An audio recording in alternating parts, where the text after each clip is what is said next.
Empower who? Empower me! How has your time been in care up to this point? So far with independent living been, I would say, actually incredible.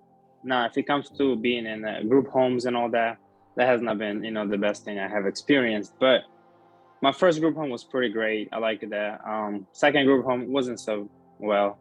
My independent living experience so far, like the best. Because I kind of do what I want to do. Like if I'm in college, as long as I stay focused, passing classes, college pretty much paid for, I'm doing good, I'm working, I can do pretty much what I want. Like I'm just being an adult. So far it's been great.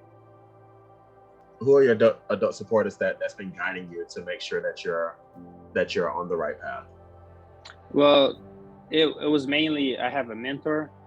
If it comes to like college and over here, I reach out to Joshana. That's kind of like the main person I reach out to whenever I need help or something's not going well. She's usually really fast. Like you contact her and she will get in touch with you, which is crazy because she works with so many other kids too. But that's the main person. And obviously I got like mentors and people like that, and my caseworker that I can always reach out to them too. So people like that. I've been out of care for a long time, but while I was in care, I had like a pretty good experience.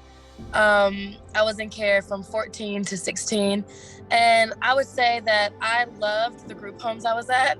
I'm weird. I really liked being in foster care, and I didn't want to leave foster care, but my grandmother adopted me. But I really enjoyed foster care. I had a great experience. I was very blessed to have the case manager I had. Right now, I don't have any support because I just now found out that I can get ILP help. Joshon reached out to me. When was it? It was over the summer, last summer, at 24. So I just found out like there's all these resources for former foster kids, which is great though. But I had a great experience in care, and right now she's basically helping me get through grad school. My undergrad was paid by the Hope Scholarship and Pell Grant.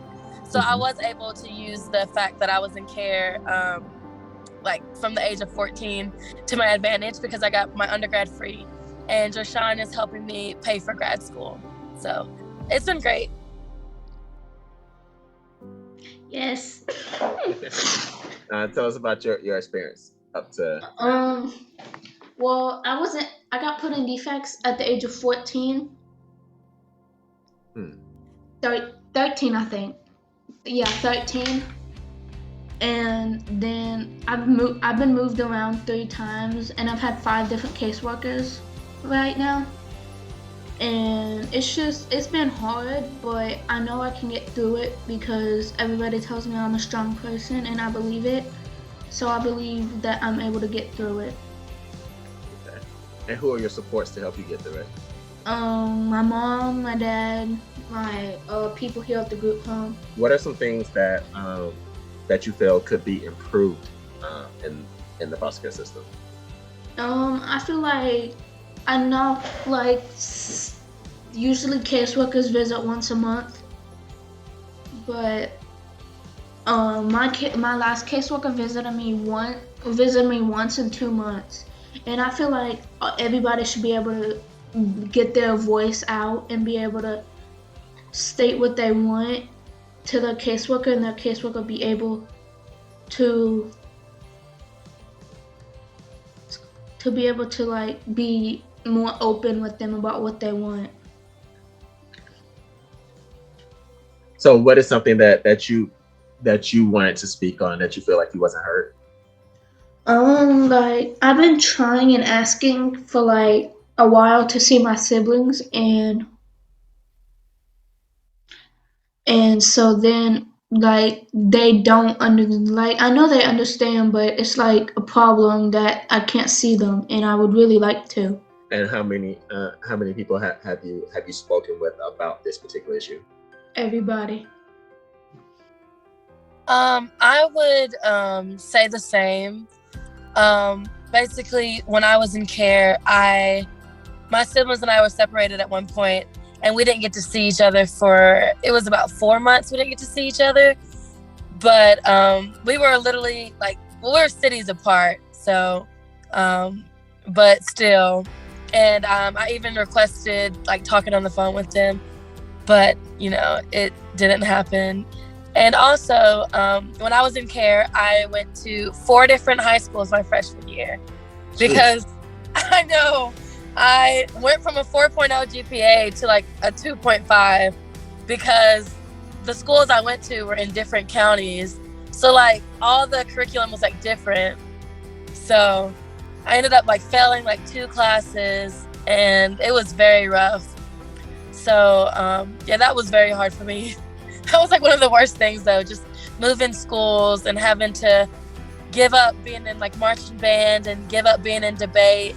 And at the time, like I was banking on my debate scholarship for college, but yeah. Did you know about like ETB or anything? I had no idea. So when I was placed with my grandmother, basically I got placed with her not knowing that I was going to be placed with her, if that made sense.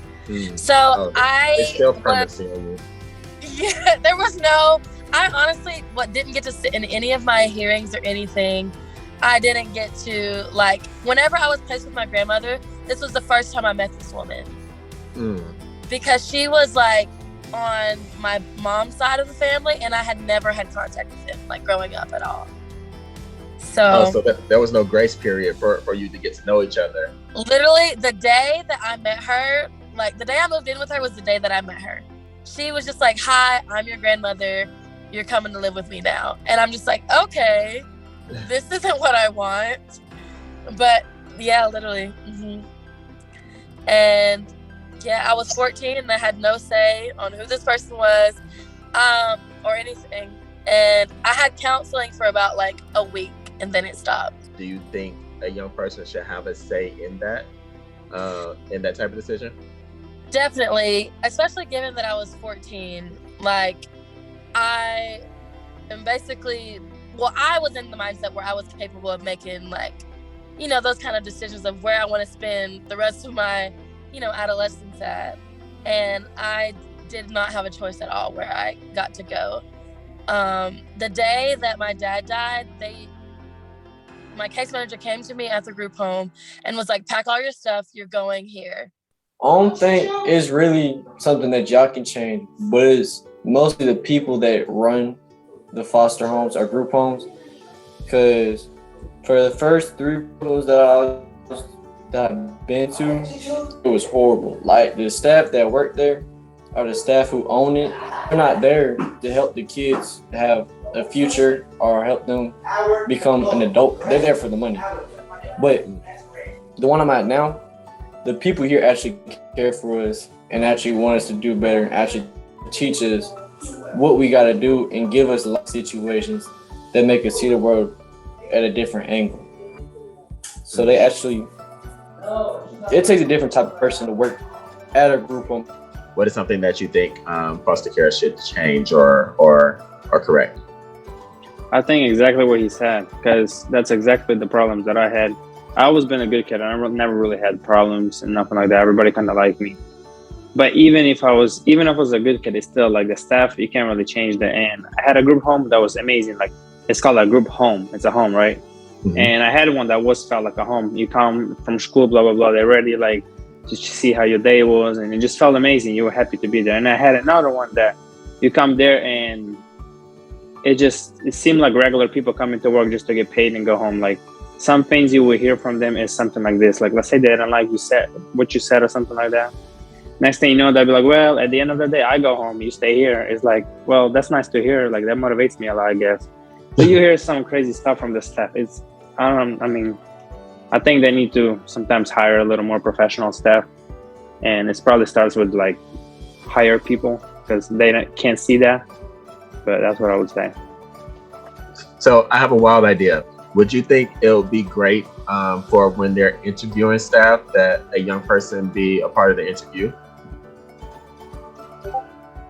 See, well, that's hard to answer. How would you pick that? Because there's a lot of younger people, but you have to pick a kid that actually does pretty good and can like give you good feedback. Because there is a lot of kids that I've seen that are bad too, and it makes the staff hard to work with them. Because I mean, I've seen a lot of bad kids too. So it depends. It's a good idea, but at the same time, it's like it depends who you pick. Would you do it? would you be a part of the interviewing process?